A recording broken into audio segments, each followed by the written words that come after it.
Boyce Watkins from the Black Financial Channel, and we are going to talk about what's going on in the stock market. So hold on to your seat, and we're going to begin with the Black Financial Channel right now.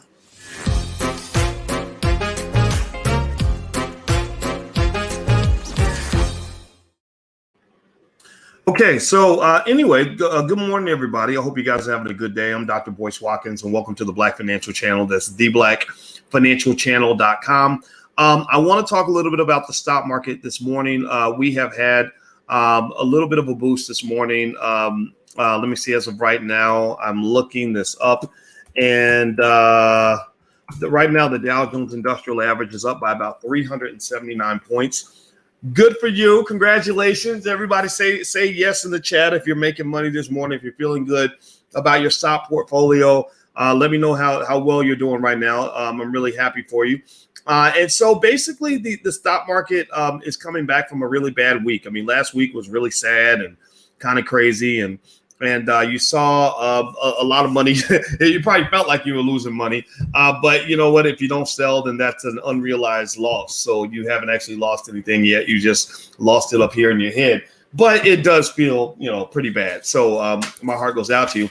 Do me a favor, hit the thumbs up button if you haven't done it yet. Please hit the thumbs up button, share, and subscribe button if you haven't done it yet. And that's a great question, Barbara Gould. Barbara Gould says, how do I get started in the stock market? You know what, Barbara? I'm going to give you something really simple, very easy. If you go to firstshareofstock.com, that's firstshareofstock.com. There's a free training right there. It's a great video. It's been watched by almost 1 million people, and it explains exactly how to get started investing. So in the Black Business School, we can say proudly that we've gotten over 1 million Black people like ourselves, like us, invested in the market. And that's really important. That's a big move for Black wealth, because most wealth in this country is actually created in the stock market. If you ever want to know where rich people get all that money, where they can buy those Lamborghinis and stuff that, like cars that cost more than most people make in a year, it's because they invest. It's because they invest. And believe me, I know this. I'm a financial scientist. That's what I do. That's what my PhD is in. So I'm not just making these things up or giving you speculation or talking as a person who just invested a little bit. This is what I studied for many, many years. So let me just tell you what's going on in the market, what the major factors are. The things that tend to move the market are just information, just whatever's going on in the world. So right now, the election is big. Today is Monday the 2nd. The election is going to be tomorrow. And here's the deal. The biggest factor in the election is not so much about who's going to win, right? I'm just telling you right now, if you're an investor, you're going to win under Trump. You're going to win under Biden. The same way, 5 years ago or whatever, you were winning under Obama. Most likely, if you were an investor, you were winning under Obama. But also, you were winning under George Bush if you were an investor. Oh, and by the way, you were also winning under Bill Clinton if you're an investor. Do you get what I'm saying? Do you understand what I'm saying? Investors always win. They always take care of you. And by the way, Kiana, the URL is firstshareofstock.com. It's right there on the screen. So you can copy it right there off the screen, firstshareofstock.com. So you're going to win no matter what. If Trump wins, then you're going to win because investors will pay lower taxes, which is a great thing. And also he will boost corporations in various ways. If Biden wins, you're still going to have a big economy. It's just going to shift. Biden's going to pass, he's going to try to pass one of the biggest stimulus packages in history, which is going to, the money always trickles up. Money does not usually trickle down in America. It trickles up to investors. You are investors. So whether you like it or not, you're going to be among the elite, among the wealth builders. I want to invite everybody to the party, but everybody ain't listening. But you're going to be among those who are building wealth. So that money is going to trickle up to you, meaning that if you own certain companies, and I'll try to give as much guidance as I can on what companies I'm looking at and things like that, then that money will go into those companies. Because one of the things about business owners and investors is they're constantly pivoting, and all they're doing, they're like a hungry dog. A hungry dog will go wherever the food is. And they'll just look and say, oh, is the food over there? Okay, I'm gonna go over here. Oh, you move the food over there? I'm gonna go over there, right? A lazy dog will go to one corner, and then when they move the food, he'll say, gosh, I'm gonna starve to death because all the food's over there and I'm over here, right? But you got to be a hungry dog. Don't be a lazy dog, okay? So be hungry. If you're hungry, you're moving where the money is. You will always have a massive $20 trillion a year economy in the United States it shifts, it changes. Even during COVID, when you had a decline and a crash, which caused legitimate concern, the economy just shifted. It just shifted to stay-at-home stocks and tech companies, and that's why they made money like gangbusters. They were doing a Pablo Escobar on the entire economy. While everybody's sitting there frozen, they were making moves, okay? So if you own companies like Amazon at the start of the pandemic, then you probably increased your wealth dramatically in the last several months, okay? Can I get an amen? Give me an amen if you made some money since the start of COVID. We don't do victimhood here. I can't support your victimhood. I can't co-sign on that because that's not going to help you. I know you're mad at me, but I can't co-sign on victimhood. All right, so do me a favor, hit the thumbs up button, hit the thumbs up, share, and subscribe button. One other thing about the market that's really interesting is my perception of the market right now is as a financial doctor. You know, the doctor, when you tell the doctor you got a cough, the doctor has to figure out, okay, is this just a cold, or is it something more serious like pneumonia? Or are you dying, right? Are you coughing because you have cancer, right? Or AIDS or something, right? Those are three different levels of sick, but all those people might come in with a cough. So right now the market's like, the market's coming in with a cough. Like and so as a financial doctor, I'm like, okay, well, let me check your symptoms. And we're going to see, okay, do you have a common cold? Do you have something more serious like pneumonia? Or we're going to run an AIDS test also just to make sure we don't have any major problems. Well, I ran all the diagnostics on the market, and I can tell you that it looks like the market has a common cold. It has a common cold that could become pneumonia because you had politicians that could not get a stimulus package passed. If they had gotten the stimulus passed, the market would be at a much higher level than it is right now. But unfortunately, politicians, they care more about getting elected than they care about taking care of the American people. And so they didn't pass a stimulus. But the reason it's not a problem is because the stimulus is coming. The Senate race is extremely important, maybe as much so or more so than the presidential race. Why? Here's what I'm saying. I think Biden's going to win the presidential race. He's going to win when all the votes are counted, in my opinion, based on the estimates I've seen. But maybe I'm wrong. You know, sometimes, propaganda gets in the way of actual truth. So if Trump wins on election night and declares victory on election night, and Biden wins later after all the votes are counted because all of his supporters are at home scared to catch COVID, so they're mailing their ballots in, then that's going to cause a prolonged court battle where Trump is going to fight in court to see who's going to win. He's going to send his lawyers to all the different states to count the hanging chads. It's going to be a mess. If you remember 20 years ago, that happened with George Bush. When George Bush beat Al Gore won that election, in my opinion. But George Bush pushed the issue, and it took months to resolve it.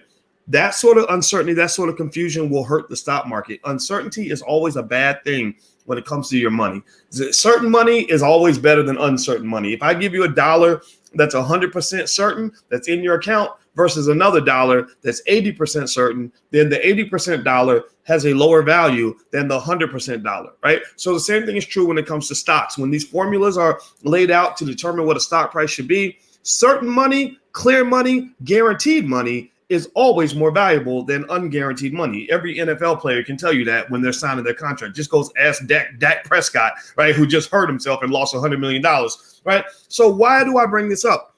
Well, because when there's this election uncertainty, that uncertainty turns guaranteed money into questionable money, cloudy money. But it's only cloudy for a short time. It's only cloudy for as long as it takes for the election to be resolved. But the cloudiness makes you say, well, maybe Trump's going to be elected. Maybe Biden will be elected. Nobody really knows. Those have different implications. And also, it takes more time to get to the point where we can move forward as a country and start passing that major $2-3 trillion stimulus package. If Biden wins the election, when it's all said and done, and the Democrats take control of the Senate, then that's going to really work for you because the Democrats are all going to get together and do their liberal thing and pass this massive stimulus package that's going to really boost corporations, and it's going to also put money in your bank account. Now, the downside of that is they're going to create a lot of inflation because when you're just printing money like that and just borrowing money like crazy, it does have a long-term consequence. But what do you care? I mean, if your portfolio goes up from $3,000 to $4,000, then you're happy, at least for a little while, right? At least for a few years. So who cares? All right. So anyway, so I think that right now the market presents a buying opportunity. I'm not concerned at all about what happened last week. Tech stocks have become kind of a safe haven. Apple and Amazon are two stocks I really like right now because Apple and Amazon are not getting the credit they deserve for how well they've been run. Apple was overhit due to lower iPhone sales. And I think that their stock should be higher than what it is. Also, Amazon did not get the credit it deserved for an excellent quarter in earnings and profits. Microsoft didn't get the credit it deserved for an excellent quarter. Microsoft made money hand over fist. I didn't understand why Microsoft didn't have a bigger up move. But what happens is when the entire market is moving down and you have good news, you're not going to move up as much as you normally would because it's almost like swimming upstream. You're a strong swimmer, but the whole tide is going in the other direction, which is going to make you look like a slow swimmer, right? So basically, I think that long term, that means these strong, stable companies that are just making insane amounts of money, when the market momentum eventually shifts, they're going to overcorrect. Like I think Microsoft is going to go boom and Amazon's going to go boom. And they're going to be talking about Apple like boom, the iPhone 12 is going to come out. Everybody's going to buy the iPhone 12. A lot of people aren't buying iPhones now because they're waiting for the iPhone 12. And then 5G comes around. I mean, Apple's on the forefront of all of this, right? Only problem with Apple, only scary thing with Apple is that right now Apple is being questioned by Congress regarding whether or not they're violating antitrust law. Now, if there's a blue wave throughout, all the branches of government, I kind of wonder how that's going to play out in terms of whether or not they're going to really be held accountable for the fact that all these big gangster corporations are violating the antitrust law. All of them. All these companies would have been busted up in the 1980s. All of them. But remember, capitalism is the older brother of democracy. Capitalism is the big brother that bullies your democracy. So capitalism has taken control of your democracy to the point where they have these hearings and they put them out there and you get the satisfaction of watching Mark Zuckerberg explain why he makes, $50 million a day. And then nothing happens. It's like an Al Sharpton rally where everybody gets together and sings "We Shall Overcome" and holds hands and screams and cries about racism. And then there's no follow-up. Nothing occurs afterward. The community is still exactly the same as it was before the rally took place. Well, Congress is kind of doing an Al Sharpton on white people. They're just kind of giving them a show, bringing all these tech executives to, in front of the world. And then when you look at what actually happens on a substantive level, there's almost nothing. Google might be the most in danger because Google's actually being investigated for antitrust violations for which they've probably violated. I would be stunned if anything happened out of that.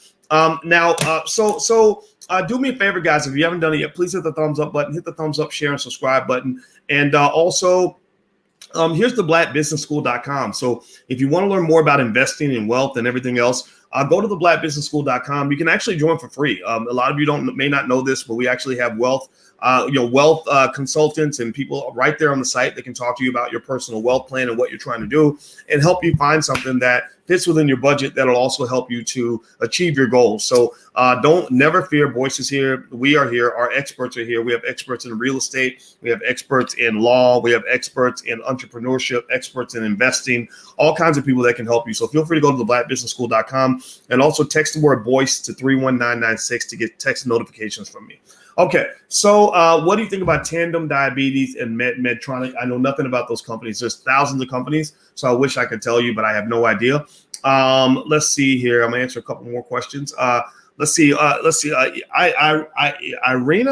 is that right? Irina Ken says I've seen the 10x on some investments like NIO, Mara, and Riot. Okay, good for you. Good for you. I'm glad. I love to see a black person making money. That's what I'm talking about.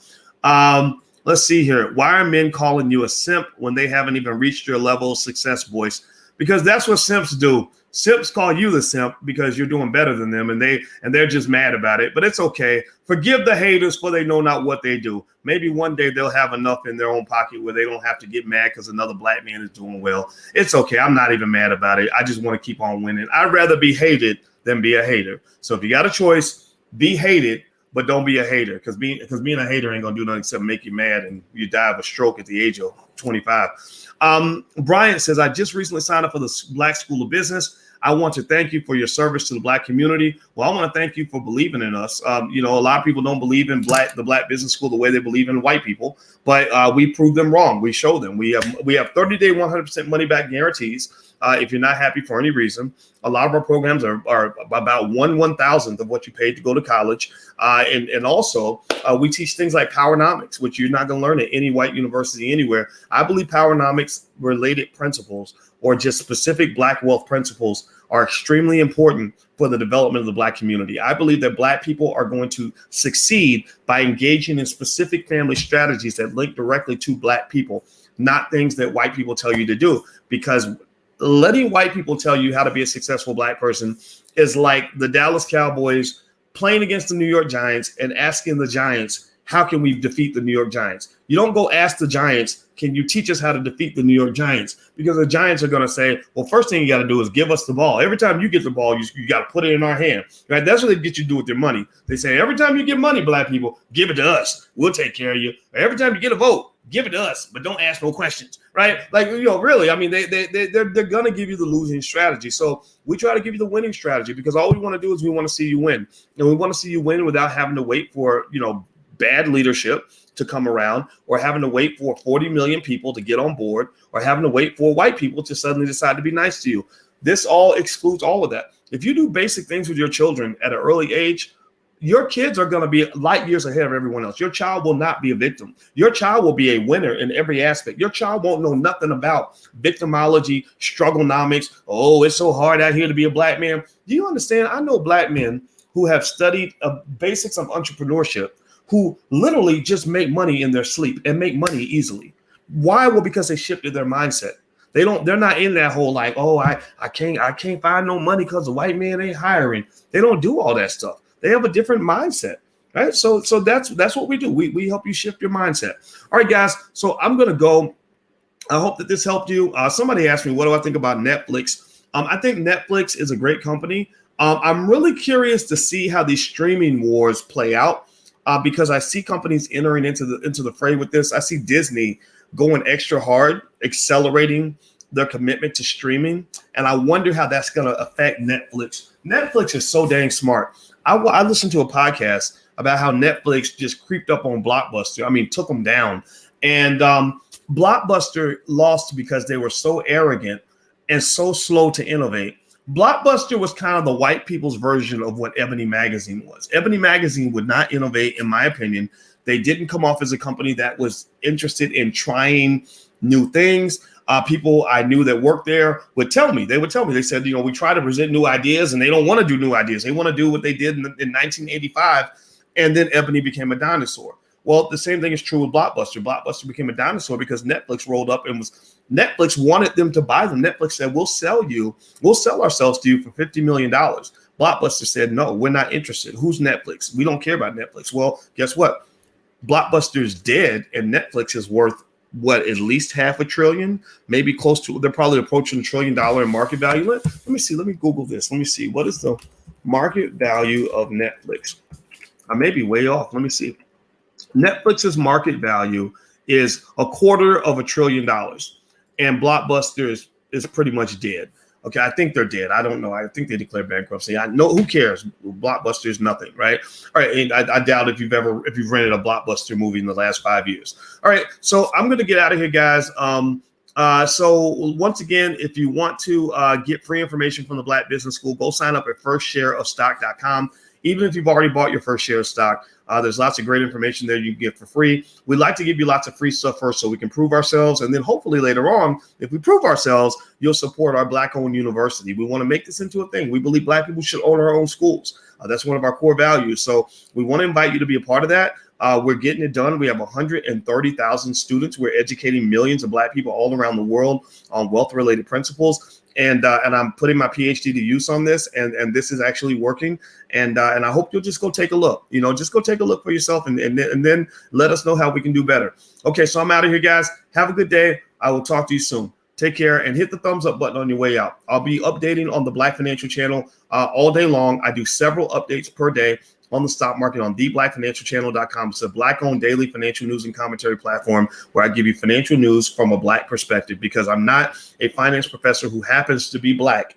I'm a Black man who happens to be a finance professor. So everything we do is through the lens of Blackness, and I hope that's okay with you.